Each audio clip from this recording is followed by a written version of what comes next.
And ఇంకా ఇప్పటికి కూడా చూసుకున్నట్టయితే దావాస్కి వెళ్ళిన లాస్ట్ టైం వెళ్ళారు కదా, అక్కడ చంద్రబాబు నాయుడు గారు స్వెటర్ వేసుకోలేదు, చలికి వణికారు, ఇవే మాట్లాడుతున్నారు. కానీ అరే పెట్టుబడులు ఏం తీసుకొస్తున్నారు? అసలు వాస్తవం ఏంటి? పెట్టుబడులు తేలాక ఉనికిపోయి వచ్చాడు. 25 కోట్లు ఖర్చు పెట్టాను, దమ్మిడికి ఉపయోగం లేని ఈ ట్రిప్పులని దేనికి అన్నది ప్రశ్న. 15 ట్రిప్పులు వెళ్ళి వచ్చాడు. ఇప్పటికి ఏం తీసుకొచ్చారు కనుక్కోసారి చెప్పొద్దండి. 15 ట్రిప్పులు వెళ్ళారని మాట్లాడొద్దు అని చెప్పేసి అంటున్నారు. మీరు ఇంకేంటి రాయొద్దు, ఇంకే అన్ని తెచ్చిచ్చారంటే నమ్మేస్తాం. వెళ్ళారు 15 సార్లు అంటే అలా మాట్లాడకూడదంటే ఓకే సార్ అనేయాలి. అలా ఇంకేంటి లెఫ్ట్ సినిమాలో ముసలోళ్ళమే ఆంధ్రప్రదేశ్ ప్రజలు అంతేగా అనుకుని చిటికలు వేసుకొని కూర్చోడమే. మనం ఇటు చెప్తూ ఉంటాడు కూర్చొని, కుల ప్రాతిపదిక మీద డిగ్రీలు తెచ్చుకున్న జర్నలిస్టులు అందరూ కూర్చొని చెప్తుంటే ప్రవచనాలు వినాలి మనం కూర్చొని. మరి 15 సార్లు వెళ్ళిన చంద్రబాబు నాయుడు గారు మరి ఎన్నిసార్లు ఎన్ని పెట్టుబడులు తీసుకొచ్చారు? రాజేంద్ర ప్రసాద్ సినిమా సీడీఎల్కి క్వశ్చన్ ఎందుకు వేయద్దు అంటే ప్రజలు అడుగుతారు కదా సార్. ఇప్పుడు ఎవరు అడుగుతున్నారు? ఎవరు అడగట్లేదు. అదే ధైర్యం సార్. ఇప్పుడు మీరు మాకు ఒక హామీ ఇచ్చారు సార్, మిమ్మల్ని ఎంచుకుంటే మీకు ఇన్ని ఉద్యోగాలు ఇస్తాం, ఇన్ని పెట్టుబడులు తీసుకొస్తాం అని. జనవరి 1 జాబ్ క్యాలెండర్ ఇస్తాను, ఇవ్వట్లేదు. ఏం చేస్తావు? 99 పైసలు నేను భూమి ఇస్తాను, నా ఇష్టం. ఇదే చెప్తాడు లోకేష్. ఏం చెప్తాడు అనట్లేదా? 99 పైసలు నేను ఇస్తాను, ఫార్చ్యూన్ 500 కాంది నా ఇష్టం ఇస్తాను అంటుండు. ఏమైనా అనగలిగవా? నువ్వేమైనా చేయగలవా? నేనైతే ఏం చేయలేను. ప్రజలు అసలు ఆంధ్రప్రదేశ్ ప్రజలు మంటిపోకడం పోవాలని ఉంటాయి, అవి అలాగే ఉంటాయి. అంటే ఇప్పుడు వచ్చే కొన్ని ప్లాంట్స్ ఏవైతే ఉన్నాయో ఏంటి ఆ ప్లాంట్స్? గబగబా ప్లాంట్ల పేర్లు చెప్పి అడగండి. జర్నలిస్టులుగా కూర్చొని ఏది పడితే అది అడిగితే నేను చెప్పను.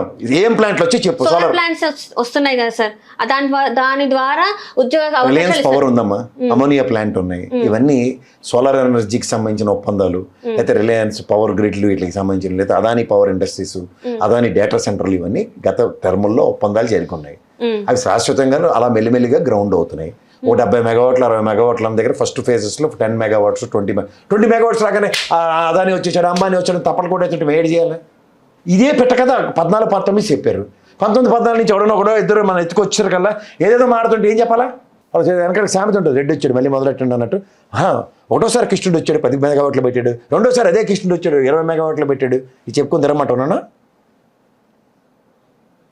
ఓన్లీ ఒక ఫైనాన్షియల్ ఇయర్లో లేకపోతే ఒక 5 years టెన్యూర్లో ఎంత గ్రౌండ్ అయిందో 5 సంవత్సరాల తర్వాత వస్తుంది. మీకు 2 సంవత్సరాల తర్వాత వస్తుంది లెక్క.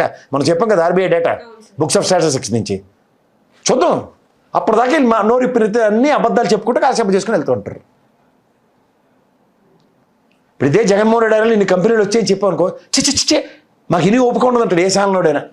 అన్ని అబద్ధాలట. వీళ్ళేమో 23 లక్షల కోట్ల ఒప్పందాలు, 23 లక్షల కోట్ల ఉద్యోగాలు అంటే అయ్యో బాబోయ్ అద్భుతం జరిగిపోయింది. 23 లక్షల కోట్లు అంటే విదేశాల నుంచి కూడా తెచ్చి ఆంధ్రప్రదేశ్లో ఉద్యోగాలు చేయించేస్తున్న మా చంద్రబాబు నాయుడు అని ఎలివేషన్ ఇవ్వాలి మనం. ఏమంటారు సార్ మరి? ఇప్పుడు మన చేతకాంతాన్ని వాళ్ళు అడ్వాంటేజ్ ఎందుకు వెళ్ళాలి సార్ దావోస్కి? ఇప్పుడు దావోస్ రిలాక్సేషన్కి రిలాక్స్ అని డిసైడ్ తీసుకున్నారు, వెళ్ళి వచ్చేస్తారు. దావోస్కి వెళ్ళేది పెట్టుబడులని ఆకర్షించడానికి. మా దగ్గర ఇన్ని వసతులు ఉన్నాయి, మేము ఇంత చేస్తాము అని చెప్పేసి ఆ పెట్టుబడులని ఆకర్షించాలి. అంతేగాని దగ్గర 67 రిప్రజెంటేషన్స్ ఉన్నాయి అక్కడ దావోస్లో. 67 కంట్రీలు, 67 స్టేట్స్, ఇట్లన్నీ కలిపి 67 ప్రెసిడెంట్లు ఎవరు వాళ్ళు ప్రదర్శించరా మా దగ్గర ఇది ఉందని. ఆంధ్రప్రదేశ్ ఒకటి ప్రదర్శిస్తుంది. అట్రాక్ట్ చేయాలి కదా సార్. అట్రాక్ట్ నీకు పెట్టుబడి రాలేదంటే నువ్వు అట్రాక్ట్ చేయలేదన్నట్టే కదా లెక్క. మన లాస్ట్ టైం దావోస్ వెళ్ళారు, నువ్వు చెప్పినవన్నీ నిజమే, అట్రాక్ట్ చేయడానికి వెళ్ళారు. అట్రాక్ట్ చేయలేకపోతే ఇప్పుడు ర్యాంప్ మీద వ్యాంప్ వాక్ నడుచుకుంటూ వస్తారు, ర్యాంప్ వాక్ చేసుకుంటూ వస్తారు మోడల్స్.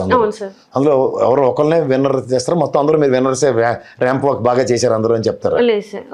ఆ ఒక్కడు మన ఆంధ్రప్రదేశ్ కాదని ఒప్పుకుంటావా? అది చాలా నీకు అక్కర్లేదు. అంటే మన దగ్గర పెట్టుబడులను ఆకర్షించే శక్తి లేదంటారా, లేకపోతే ఏమంటారు? బ్రాండే చంద్రబాబు నాయుడు అని లోకేష్ చెప్తుండే కదా, విను అని అలిగళ్ళగా చాలా బాగా చెప్పాడు. మరి లోకేష్ అనుకుని ఊరుకో. చంద్రబాబు నాయుడు చూసి మీరు వచ్చిన పెట్టుబడులుగా అంటున్నారు అక్కడికి ప్రెజెంటేషన్స్లో వచ్చేస్తారు వాళ్ళు. అట్లా ఎట్లా వస్తారు సార్? మరి రాలేదని నువ్వే ఒప్పుకుంటున్నావు, ఎలా వస్తారని నువ్వే అంటున్నావు. అన్నిటికీ నేనే సమాధానం చెప్పాలి. మాట్లాడే విధానాలు మనం ఇచ్చేవి ఉంటాయి కదా సార్, దానికి మనం మాట్లాడే అక్కడ భూములు ఫ్రీగా ఇస్తున్నారు కదా వాళ్ళు. 99 పైసలకి 99కి ఇచ్చేస్తున్నారు కదా, నా ఇష్టం ఇస్తున్నారు కదా. మరి ఎంతమంది తీసుకొచ్చారు చెప్పు? 67 కంట్రీల నుంచి 67 స్టేట్లు మొత్తం అన్ని కలిపి వచ్చిన రిప్రజెంటేషన్స్లో ఆంధ్రప్రదేశ్లో మీరు ఎవడైనా కంపెనీ పెట్టిన ఫ్రీ ల్యాండ్. ఇదే కదా కాన్సెప్ట్ మళ్ళీ అనమాట. ఎంతమందిని అట్రాక్ట్ చేశారు చెప్పు? ఇప్పుడు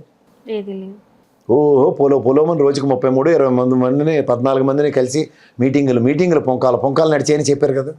ఇప్పుడు తెలంగాణ ముఖ్యమంత్రి గారు అక్కడే ఉన్నారు, ఏపీ ముఖ్యమంత్రి అక్కడే ఉన్నారు. సో మరి ఏం జరుగుతుంది అంటారు?